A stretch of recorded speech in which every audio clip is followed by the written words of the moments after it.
Okay, so today, let's imagine we're stepping into a courtroom. But this isn't just any trial. This is a case where reality itself is on the stand. The big question, has it been so corrupted by digital fakes that we just can't tell what's true anymore?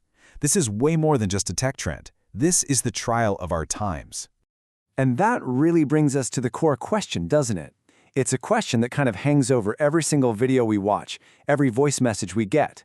I mean, in an age where literally anything can be fabricated, and with terrifying ease, how can we possibly trust our own eyes and ears? It's a deeply unsettling thought, but you know what?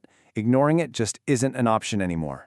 And look, forget about fake news or political drama for a moment. This is where it gets incredibly personal.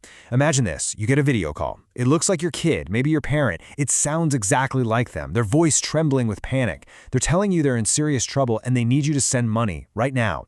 Everything in you screams help them, but a part of your brain has to stop and ask, is this even real? And this isn't science fiction. This is happening to people every single day. So let's hear the case against reality. It's time for the prosecution to present its evidence. We're going to see, piece by piece, just how systematic and, frankly, how overwhelming the attack on truth has become. The prosecution's main piece of evidence? The deepfake. Now, the definition seems simple enough, but the technology behind it is, wow, it's profoundly disruptive. AI can take an image, a video, a voice, and just swap it with someone else's. But here's the really alarming part.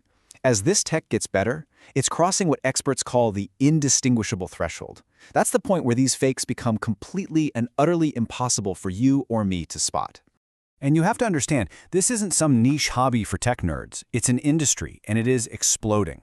We are on track to go from about 500,000 deepfake files online in 2023 to an estimated 8 million by 2025. That kind of growth fuels a direct, devastating impact on our security. I'm talking a staggering 3,000% spike in fraud attempts. This isn't just a trend, it's a tidal wave of deception. And that tidal wave, it has a real, tangible cost. Over $500 million. That's how much money was stolen from Americans by deepfake scams in just the first 6 months of 2025 alone. That's money drained from family savings accounts, from small businesses, from retirees, all using this technology. But while the financial scams are terrifying, the prosecution's evidence points to an even darker, more disturbing reality. Somewhere between 96 and 98% of all deepfakes are actually non-consensual intimate images. So, for the most part, this isn't about fooling people for money, it's about hurting people. This technology is being overwhelmingly used as a weapon for harassment, for exploitation, and for abuse. It's a grim but absolutely essential piece of evidence in this trial. And these abstract statistics, they translate into real-world disasters. A firm in Hong Kong got tricked into wiring away $25 million because of a deep-faked CFO on a video call. Investors in Sweden were conned out of millions by investment ads that used cloned voices of public figures. It's even seeping into our legal system, with AI-generated content forcing courts to question what's real evidence. The fiction has become a financial, political, and legal reality. And if you're sitting there thinking, well, I'm pretty savvy, this won't happen to me, the experts have a pretty chilling prediction for you. They are literally calling 2026 the year you get fooled. The technology is becoming so good and so widespread that, eventually, it's probably going to fool every single one of us at some point. And with that sobering thought, the prosecution rests its case. But hold on, this trial is far from over. It's time to hear from the defense. Because for every attack, there is a counterattack. Humanity is not just standing by and letting this happen. We are absolutely fighting back in the war for truth. This really illustrates the technological arms race we find ourselves in. You see, for every method of attack, a defense is emerging. On one hand, you have scammers using voice cloning. On the other, we're building biometric checks that look for subtle, biological signs of life that an AI just can't fake. They fabricate videos. We develop digital watermarks to prove exactly where a file came from. It's a constant duel between deception and detection. So, what's actually in our arsenal?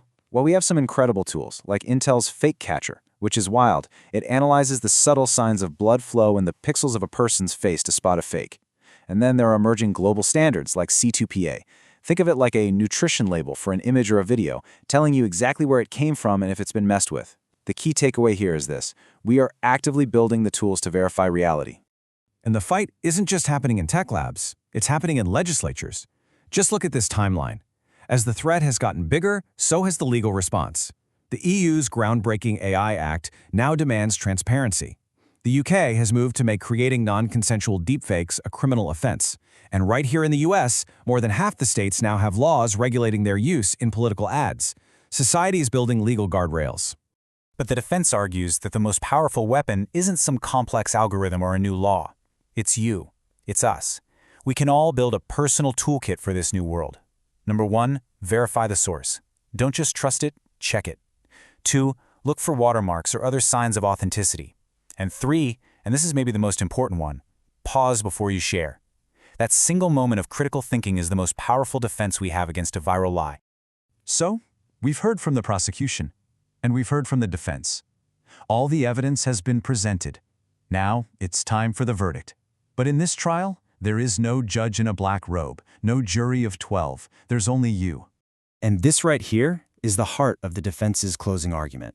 Yes, the technology is powerful. And yeah, 2026 might be the year you get fooled. But simply knowing that, just being aware that the threat is out there, is what transforms you from a potential victim into a resilient line of defense. Awareness itself becomes our armor. So in the end, the trial of reality doesn't end with a gavel. It ends with a choice. Truth is no longer this passive thing we just observe. It's an active thing that we have to defend every single day with every click and every share. The case has been made. So now the final question is for you. What's your verdict?